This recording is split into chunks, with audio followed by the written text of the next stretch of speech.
Morning, Bill. Good morning, sir. Thanks for joining me. Yes, sir. We have a beautiful morning here in Florida. Summer around the corner, so we're gonna get a little heat. But today, let's enjoy a beautiful area. Yes. Unique car, my friend. And I met you first time few months before when you arrived exactly to one of our biggest car show, I would say. We have few of them around. There's a lot of cars and coffee, and they are exactly popping in right now everywhere. I'm always enjoying any car meets, new cars or old cars. Definitely I prefer more old classic cars, American classic cars. I'm originally from Poland, so I'm really diving deep in the culture of American classic cars and hot rods, and that's what I'm mostly interested in.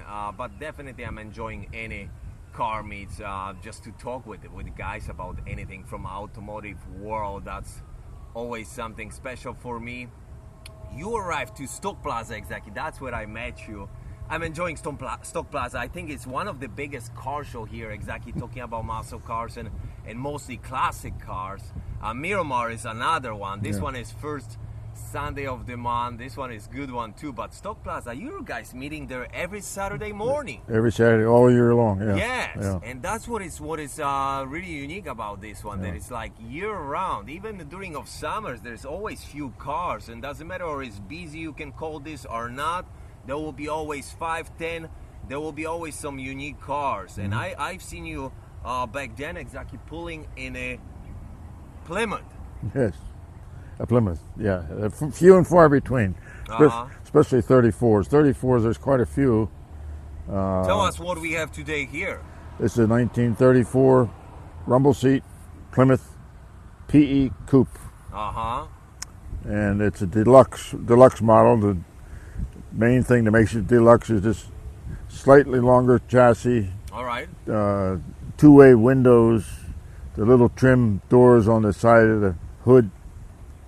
It's just little added features that give it some more design. Yes. But there are very few that are totally restored. There's a number of them still around, but most of them in the past years have been made into hot rods. Oh, really?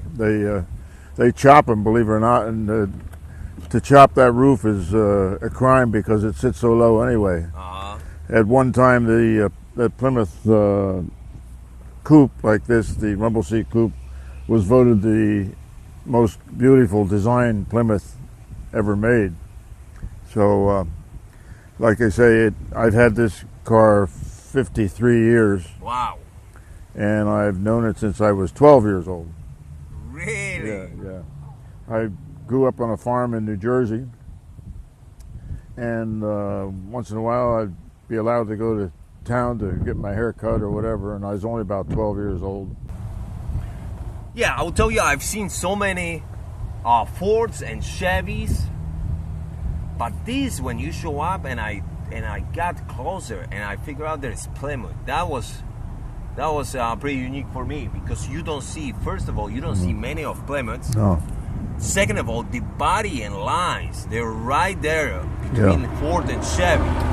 And everybody always heard, and I'm talking about younger generation and guys from Europe. Everybody know about Ford. Everybody know about Chevy. And there are always two big brands there. But Plymouth, is it that true that Plymouth was always kind of in between, but left behind? Yeah, Plymouth was actually way ahead of Ford and Chevy in many respects. One, it had independent front suspension, which Ford and Chevy had solid axle in the front axle. Had rubber motor mounts, which took a vibration out of the body, where the Ford and Chevy was solid. Okay. And they mount right to the frame. It also has hydraulic brakes, which Ford and Chevy did not have hydraulic brakes. So it made it quite unique. It did not sell as well as Ford. Okay. And Chevy, it was somewhat competitive, but Ford sold the most for sure. Yes. It had about 5 or 6 horsepower less than the Ford V8 flathead. But it developed 77 horsepower. But you could put an aluminum head on it, which would give you another 5 or 6 horsepower, which wasn't a big deal. Yes. But the one major drawback as far as running today is that it has a 411 rear in it, which is built for mountain climbing. Wow. So to drive on a highway is quite difficult because your top speed is about 40-45 miles an hour. But back in New Jersey, where I lived, where this car was from, we lived on a pretty steep hill, and it would climb right up that hill just like no problem, you know. But because it was geared for mountain climbing. Yes. But as far as highway, like I say, it not too well. And the gas mileage was bad too. The gas mileage is only 14-15 miles a gallon. Of course, gas was cheap, but they tried to improve that somewhat by putting in a freewheeling transmission. And I believe I've told you about the freewheeling transmission, but it's actually has a Sprague clutch in it, which means when you release the accelerator, the car will freewheel. So being freewheel, the engine goes down to the idle speed until you get the torque back and it re-engages and you can go again. And a good example of a Sprague clutch is a helicopter. A helicopter has a Sprague clutch, and that's designed that if the engine stops, the rotor will still turn, so that they could land hopefully by just the momentum of the propeller. So that's the idea of the Sprague clutch, and you can lock it out of the freewheeling, and that's primarily when you're going down a hill. If that's in freewheeling, it'll just pick up speed and pick up speed without, unless you use your brakes, or if you lose your brakes, you're in trouble. So you lock that out of freewheeling, and the engine will hold you back. So that's pretty amazing, especially for back in the days. Yeah. Pretty amazing technology there. Yeah, the number of manufacturers use the Sprague clutch in it, but I had some difficulty with this transmission. In fact, I had to get another transmission. Right now it has a Dodge transmission in it. All right. But it's exactly the same as the Plymouth. Yeah, and those unique lines, I will tell you. Unique lines, you mentioned those doors here, yes? How do you call them? Well, it's more for design than anything. It does add somewhat the ventilation of the cooling of the engine, but it just gives it a little more design. I mean, I was definitely, when you pull up to Stock Plaza, I was about the entire front. It was like a majestic looking, I love those cars from 30s. They're definitely 30 to 34, and then 36, 38, all those lines back then. Your windows, exactly. Yes. That's pretty unique design. Yes. I remember you showed me this. Yeah, you can either put them all the way up as they are right there. Yes. And the whole window goes down, or you put it all the way up, flip a little lever there, and the glass side here is open. Right. Yeah. The wing window opens also. Right. And then back window, nice. Well, the back window is designed to put your mother-in-law in there, and you get the volume control. You can. Suicide door. That's another one. That's another one. I love those. Yeah. Well, Chevy. I guess no. Chevy didn't have a suicide door, but I think Ford did. Yeah, Ford did. But I remember as a boy riding in a car that had suicide doors, and I'd never ridden in one before. We were riding with neighbors, and I looked at that door and I said, "Gee, that's something. Why does that door open that way?" I don't know how old it was. Only probably 6 or 8 years old, whatever. And I pulled the lever, and the door opened up and almost pulled me out. And my mother grabbed me by the backside and yanked me back in. So. How old you were back then? I don't know, 6 or 8. I don't know. Wow. It's a long time ago. Yeah. You mentioned the volume. The rumble seats are right there. Yeah. That I get in it to clean. I can't get out. It's just difficult to get in. You still, when you're driving, because you're cruising all the time. I've seen you at the car shows here and there, but are you taking for a ride sometimes? Anyone there? No, I haven't. No, I think my wife has been in it once, and a friend, but I usually don't do that because it is difficult to get into, and it's very easily to scuff the fender with your feet. So I try to take care of it. Yeah. Yeah, I remember when I met you first time at the car show, you walked me through the entire car, but you also mentioned the story, and the story exactly, that's what exactly catch my attention. Well, I've owned the car for 53 years.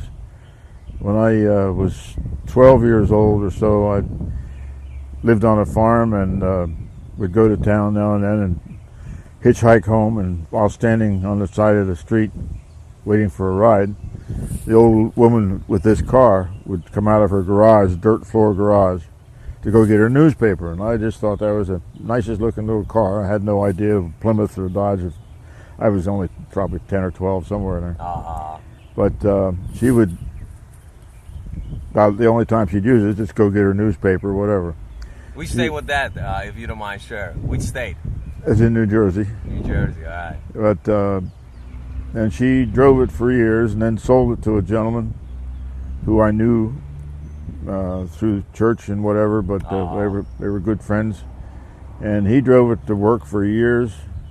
And then he decided, well, I'll just give it to my boys. They can play with it. So first thing they did was paint it with a broom, nice heavy gray paint. And it put an antenna in the back and make a hot rod out of it. Then they got tired of it, so they decided, well, let's see if we can blow it up. So they ran it one night with no water. And didn't blow it up, but it seized the engine. And then it sat in their yard, and they decided, well, we'll rebuild the engine. So they took the head off, and then it sat a few more years with the head off. Well, I was in business at the time and was working on his house, and I said to him, or he said to me, whether I need some more work done on the house. I said, fine. I said, I'll tell you what I'll do. I'll trade you the work for that car. Well, I don't know about that. So about an hour or so later, he called back and says, you got a deal. So that was in 1972. Nice. And so I started working on it in 1973, and it took 18 years to restore it. Wow. I didn't restore it, do much of the mechanical work myself. I farmed everything out. That's a story in itself. It was almost stolen one time. It was almost parted out. And on and on and on. The usual stories of restoration. But 18 years later, it was drivable.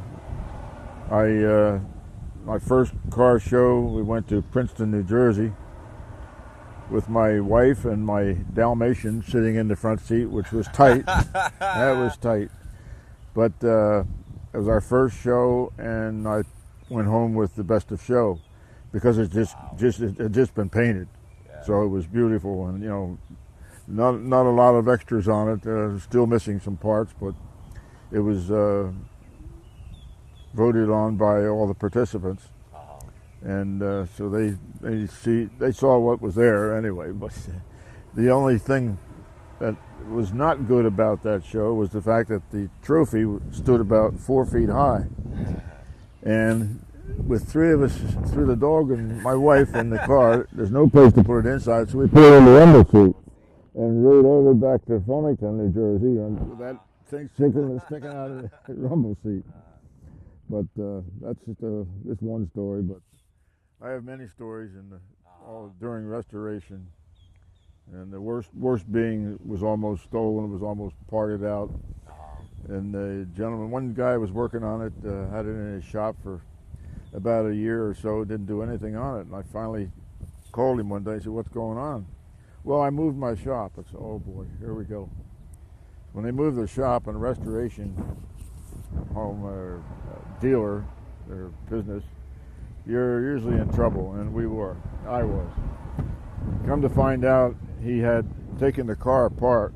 He had parts sitting all over the place, sitting in a warehouse in White House, New Jersey, and had a frame sitting in Long Valley, New Jersey. Wow. And, well, I had a good friend who was a policeman who had access to a roll bed, and we found out where the chassis was and went to Long Valley, and it was sitting out in the middle of the field. Wow. With just the body, nothing else.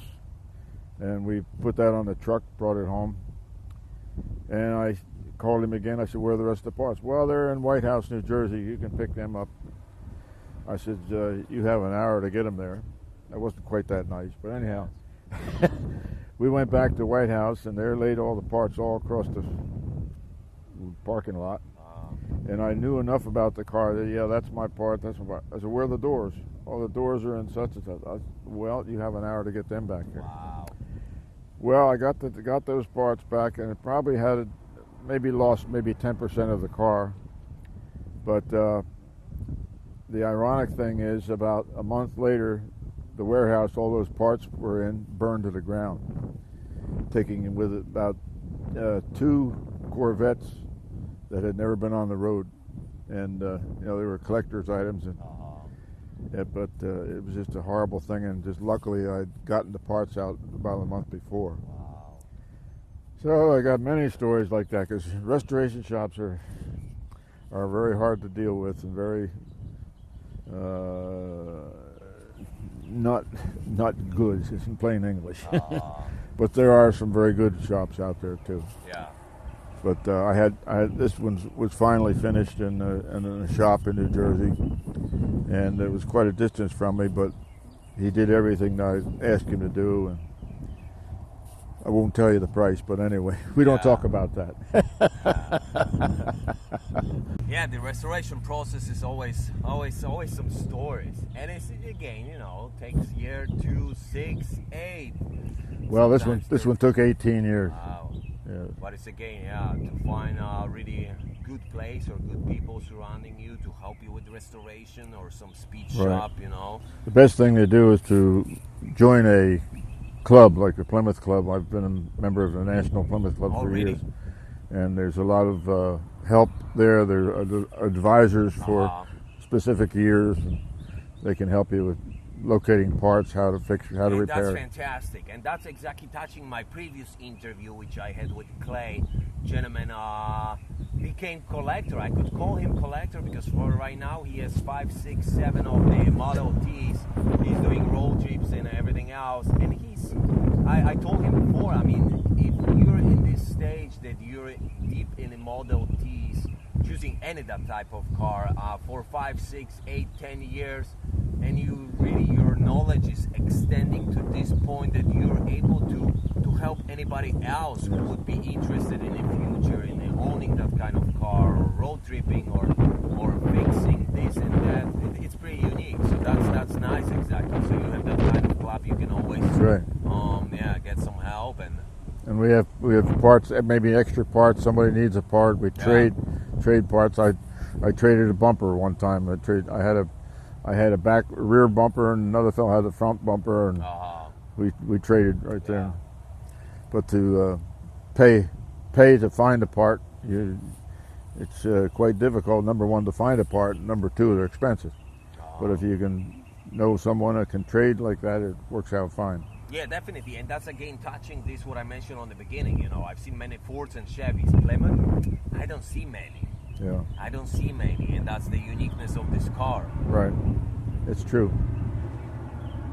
What do you think about our car show scene here exactly? What are we offering?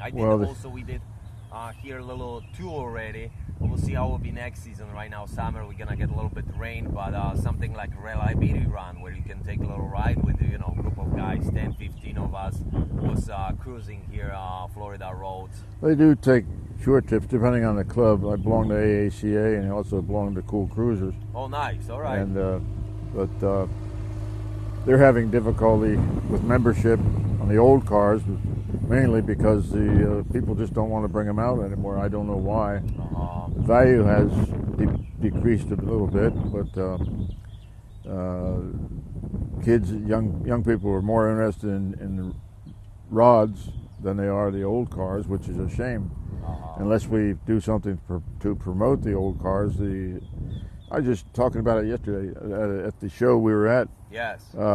Mentioned, I said, look around the people. We were at an old folks' home, and I said, in just maybe 10, 20 years, none of the people will be around that know the stories on these old cars and know what the old cars were. And Yes. the young kids have no desire to learn, and I think that's too bad. Which would be sad, and Yes. that's why I'm here. So my main goal of this, what I started as a project with a love for cameras and videography and photography. I was always into travels.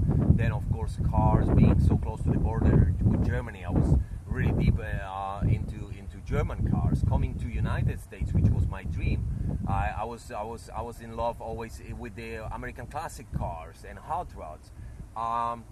This what I'm doing here, the project, how I'm calling, is to share everything with the friends, colleagues, car enthusiasts in Europe, in Scandinavia, Norway, Sweden, which I'm meeting also here exactly on the car shows, which is amazing. I mean, I went to Turkey run, I meet pretty nice group of Scandinavians there, hot rodders from Sweden. I went to the Race of Gentlemen, I met some guys there also. So, you know, I mean, American car classic culture is huge, was always huge.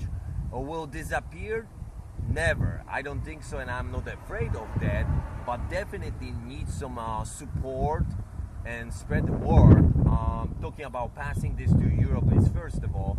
Second of all, sharing this here, sharing the stories, and that was my goal. You know, I was attending many car shows, was always photo shooting those cars because I love, but car show after car show, I hear so many stories. I'm like, let me do something with that, and that's how it started, with meeting with guys like you, sharing their story of their cars. Yeah, there is always something behind. We're missing something here in our education system. Well, we're missing a lot as far as that goes, but as far as trade schools, and there is a trade school here in Naples, Yes. which is a beautiful trade school. They were very active with our club, AACA. Yes. The principal of the school was also a member of Cool Cruisers. He had a car, so he was very active in keeping the school up on everything that the old cars, about the old cars. And it used to be, I used to love to go to those shows because the kids would come out and they'd look at that engine and couldn't figure out what made it run, because everything is electronic today, and it's, you know, and they can put it on a computer, and the computer says, "We'll replace this part." Whereas these cars, you can fix them. You don't have to replace the parts. So That's on the previous interview. I had also my guest mention mechanic versus technician. yeah, Technician is coming with the laptop, plugging laptop, and tells you what is wrong. Mechanic just hear the sound, what is clicking, That's right. what's going on. that's right. And it's amazing. They have, these kids are smart, but they have to be schooled as far as, you know, what is the difference between this engine? Why does this engine run and that engine not run? Or, you know, one is electronic, one is all mechanical. I'm always saying, you wanna learn what we have right now in our modern world. I'm a camera guy. I want to be familiar with everything, the new gadgets, technology, and cameras too.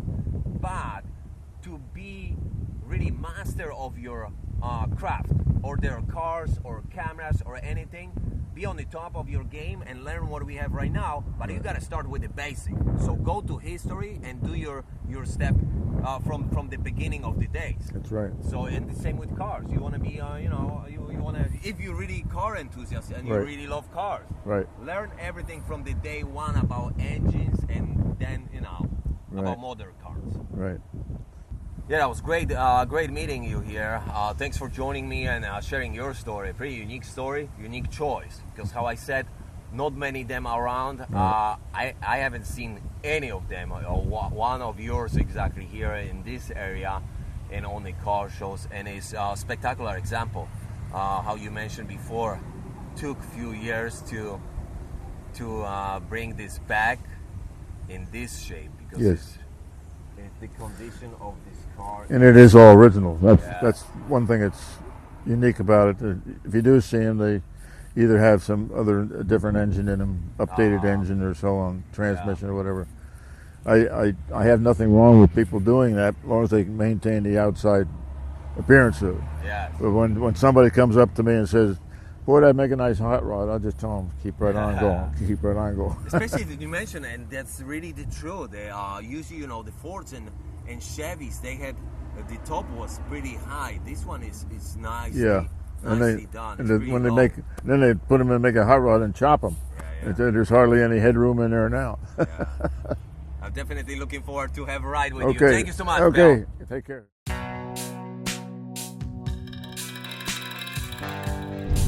But the neat part is being able to shift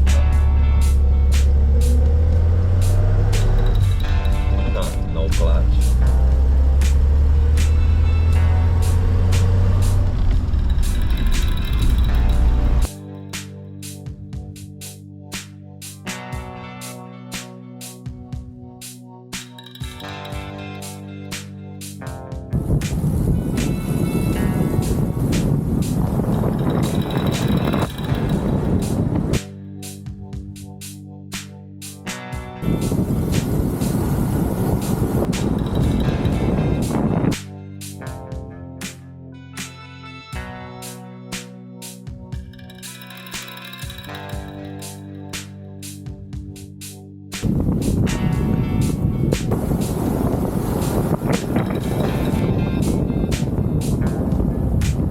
And then what do we have here? That's headlight, throttle, choke, freewheel, All right. radio. Radio was unique too because Oh, so that's the radio. yeah, there's two parts. There's a piece underneath here and a piece over here, and it's unique because it was a $58 option. Wow. The whole car was only $670. Whoa. So not many radios existed. And this is great. Brake. Yep. Yeah.